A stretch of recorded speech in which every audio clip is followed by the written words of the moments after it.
couple of ways you can hold your needles and your yarn while you work.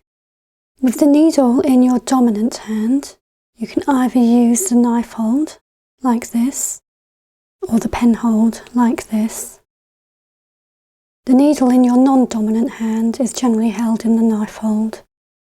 Then with your yarn, you can hold it in either the English method, where you hold your yarn in your dominant hand, and then there's the Continental method, where you hold your yarn in the non-dominant hand.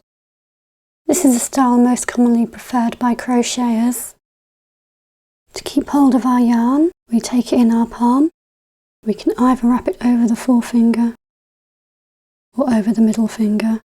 With the English method, we wrap the yarn around the needle and pull it through.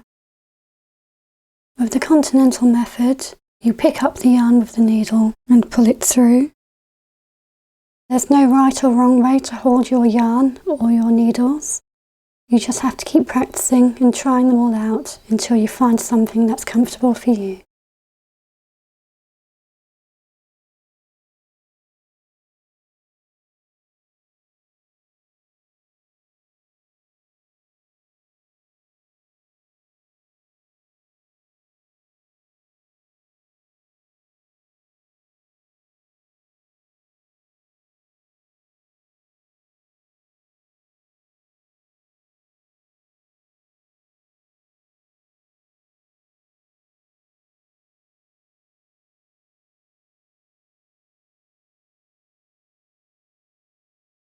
Again, there's no right or wrong way to hold your yarn or your needles.